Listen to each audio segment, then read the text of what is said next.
Welcome back to Getting Your Crap Together with Christy. And I'm really excited because today we're going to be talking about money, specifically the secrets to building wealth.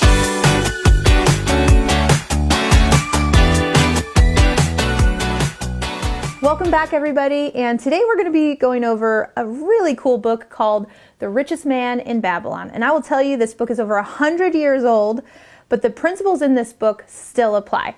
It's a funny little book because it takes place in Babylon, and there are some weird names in the book, but trust me, hang in there. It's a very short read, and essentially it breaks down the secrets to building wealth and how to manage your money in a story format. So it's a bunch of small parables that are going to break down what he calls the 5 laws of gold and the 7 cures for a lean purse.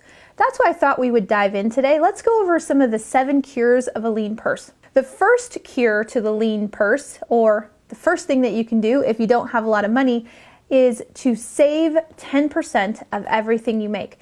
Basically, this is the foundation of this book. When you understand that you pay everybody in life, right? You're paying the grocer, you're paying for gasoline, you're paying for your automobile, you pay everybody else out of your check. But did you think to pay yourself, the person who's working to earn the money? That is the very first cure to what to do when you don't have a lot of money, and probably one of the hardest ones for us to accept because it is pretty simple. And he gives us some additional insight on how to do that. But if I had to stress one of the most important parts of this book, it is absolutely comes back to make sure that you're saving 10% of everything that you earn. The second part, or the second cure for a lean purse, is that you need to be able to distinguish between your needs and your wants. That's where a lot of us end up going into debt. We get mixed up between I really need this or I really want this, right? And he says, don't go into debt for any reason, because once you're in debt, right? So let's say that there was something that you really wanted, and so much that you felt like you needed it. But let's say there was something that you really wanted and you ended up having to go into debt to get it. The problem is that now you're going to be paying interest on that. And once you're in debt, it's harder to work your way out. So distinguish between your needs and your wants. And if there is something that you really want, just save up to buy it. Don't go into debt to get the things that you want. The third cure is to invest wisely. And he's got some great stories in this book about mistakes that he made. And I think that we can all realize a time in our life when we invested our money in the wrong thing, right? I know that there were some painful times in my life where I basically put my trust in somebody and I lost money. Did I learn from it? Absolutely. So he gives a really great example in the story about the brick maker. He was going to a distant land, and he gave all of his savings to the brick maker because the brick maker was going into Persia and was going to buy these fine gems. Well, what happened? Is the brick maker really the best person to be buying gemstones?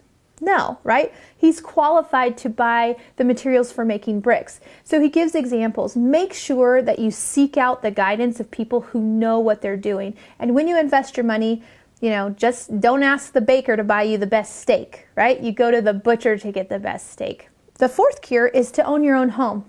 Pretty good, because since I'm a realtor, I definitely believe in home ownership.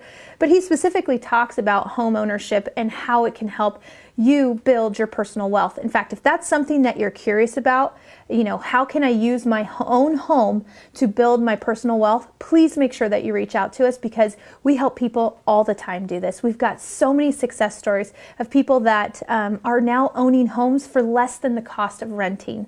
So definitely own your own home. The next one he talks a lot about is when you don't have a lot of money, but you have a skill, you need to work to improve your skills. The more fine-tuned knowledge and specialized skills that you have, the more you can charge for that, and the more valuable you become to your boss, which will allow you to make more money. So invest in yourself, which is why you're here, right? Like, that's what my show is all about, is personal development, investing in ourselves to become the best version that we can. The sixth one is all about procrastination and luck. Basically, procrastination will kill your dreams. If you have an opportunity, it's so important that you look for those opportunities to advance your skills, advance your career, and then you seize those opportunities. Don't procrastinate.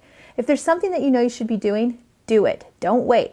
Now, he does say that luck can be earned, right? You probably can think of somebody in your life that you're like, oh, yeah, sure, that person has everything. They're so lucky. And he talks about luck. Luck is fickle, but luck can be earned by looking hard and working hard to find opportunity. So is there any such thing as luck? There is.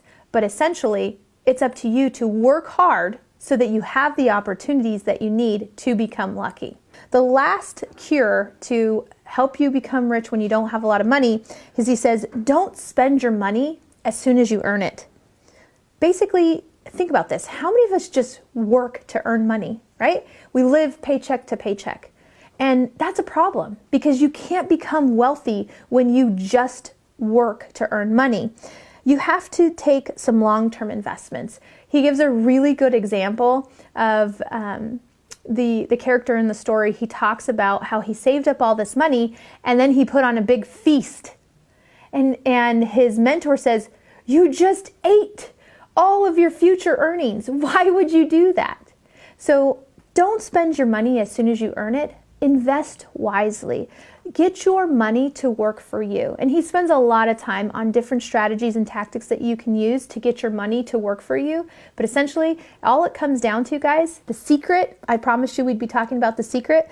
The secret to building wealth is to save your money and then invest it wisely.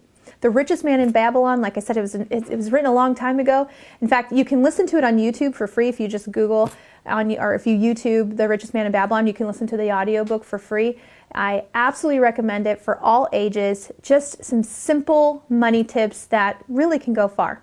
Again, if you've liked this show and you want to see more of what we're doing, make sure that you subscribe to our YouTube channel, like us on Facebook, and follow us on Instagram. Thanks so much, guys. We'll see you later.